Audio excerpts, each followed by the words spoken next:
సుబాలి photo ఒక photo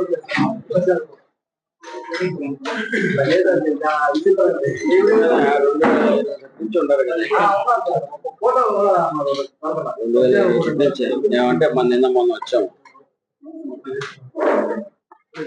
okay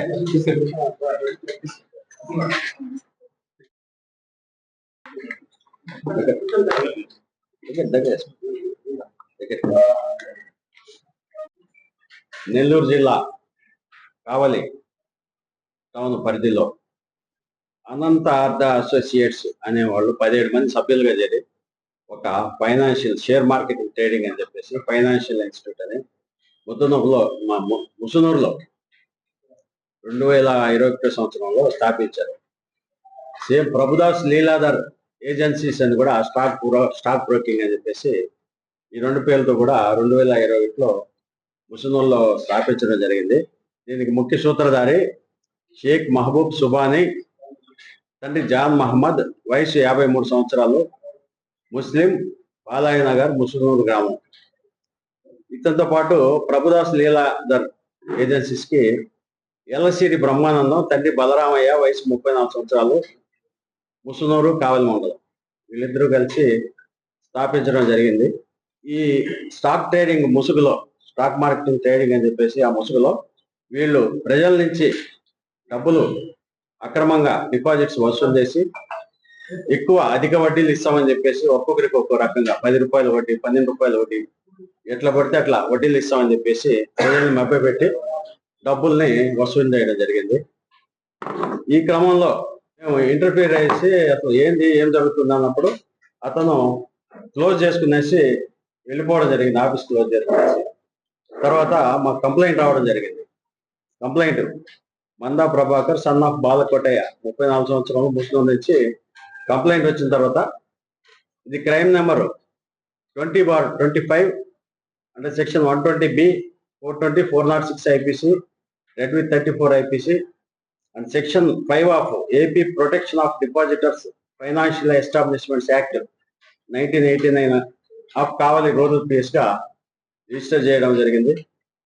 register చేసిన తర్వాత 2014లో ఈ షేక్ మహబూబ్ సుబానీ మీద కాకినాడ పోలీస్ స్టేషన్లో కూడా సేమ్ ఇలాంటి కేసే ఒకటి కోట్లలో డిపాజిట్లు సేకరించి ఇలాంటి కేసే ఒకటి రిజిస్టర్ అయినట్టుగా తెలిసింది. అక్కడ అరెస్ట్ కాకుండా తప్పించుకొని తిరుగుతున్నారు. ఇక తెలంగాణ రాష్ట్రం మక్తల్ అనే పోలీస్ స్టేషన్లో 2021లో సేమ్ ఇలాగే క్రోర్స్ ఆఫ్ రూపీస్ కలెక్ట్ చేసేసి అక్కడ కూడా అరెస్ట్ కాకుండా తర్వాత మరికల్ అనే ఇంకో పోలీస్ స్టేషన్ తెలంగాణలో ఈ రెండు చోట్ల కూడా కేసులు రిజిస్టర్ అయినాయి. ఈ మూడు చోట్ల కూడా ఎక్కడ కూడా అరెస్ట్ కాకుండా తప్పించుకొని జరుగుతున్నాడు. ఇదంతా కూడా మేము చరిత్ర సేకరించడం జరిగింది. ఈ కేసులో విచారణ జరిపి వీళ్ళు 17 మంది అనంతార్థ అసోసియేట్స్, వాళ్ళకి సంబంధించిన లావాదేవీలు, వాళ్ళ బ్యాంక్ స్టేట్మెంట్స్, తర్వాత ఇతని పేరుతో ఉండే అమౌంట్స్ ఇవన్నీ కూడా 5,35,92,120 రూపాయలు బ్యాంకులో ఉండే అమౌంట్స్ సీజ్ చేయడం జరిగింది. తర్వాత ప్రాపర్టీస్ కొని ఉన్నాడు ఇతను. ఈ డబ్బులతోనే ప్రాపర్టీస్ కొన్నట్టుగా మాకు తెలిసింది. 5,74,50,000 రూపాయలు ఇతని పేరు, వీళ్ళ ఫ్యామిలీ పేరుతో, పిల్లల పేరుతోనూ, వీళ్ళందరి పేరుతో కూడా ప్రాపర్టీస్ కొని ఉన్నాడు. అవి కూడా గవర్నమెంట్కి సీజ్ చేయడం జరిగింది. తర్వాత క్యాష్ బ్రహ్మానందం అనే వాళ్ళ ఇంట్లో క్యాష్ రూపంలో 28,48,600 రూపాయలు క్యాష్ కూడా సీజ్ చేయడం జరిగింది. తర్వాత శాంసంగ్ మొబైల్స్ 2, ఒక డెల్ ల్యాప్టాప్, ఇవన్నీ కూడా సీజ్ చేసాము. టోటల్గా ఇంతవరకు 150 కంప్లైంట్స్ వచ్చారు మా దగ్గరికి. వాళ్ళంతా కూడా స్టేట్మెంట్స్ రికార్డ్ చేస్తున్నాము. ప్రస్తుతానికి ఇప్పటికి వరకు 25 కోట్ల రూపాయలు ఇతను వసూలు చేసినట్టుగా తెలుస్తుంది. ఇంకా కూడా వస్తున్నారు. వాళ్ళందరి స్టేట్మెంట్స్ కూడా రికార్డ్ చేస్తాము. ఈ కేసులో ఎవరెవరైతే ఇన్వాల్వ్ అయ్యారో ప్రతి ఒక్కరిని కూడా అరెస్ట్ చేయడం జరుగుతుంది. ఆల్రెడీ కొంతమంది సస్పెన్షన్లు కూడా చేయడం జరిగింది. ఈ వివరాలు మీకు తెలియజేస్తాం. దీపలపూడి కమల్ కుమార్ 3వ పేరు, చలంచెర్ల అనిల్ 4వ పేరు, పిల్లి సామ్రాజ్ జోంగిచో. 5వ పేరు యాలసిరి బ్రహ్మానందం. 6వ పేరు గోనె Kiran. 7 యాలసిరి Adinarayana. 8 Talapala Shivshankar.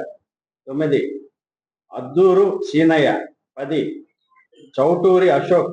11 Nimmagadda Ram Robert Rahim. 12 Kakani Prashanti. 13 Vattikala Prashanti.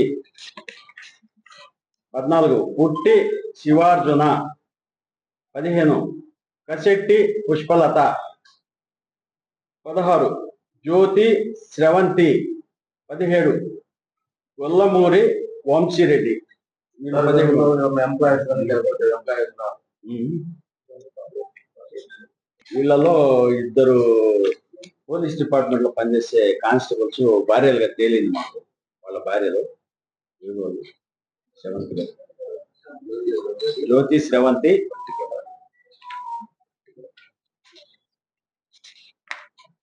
Vattikala Prashanti.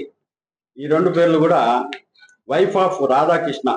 Vattikala Prashanti wife of Radhakrishna, aged 37 years. తర్వాత Jyothi Sravanthi wife of Ayodhya Kumar, age 38 years. వీళ్ళ పేర్లు తెలిసింది.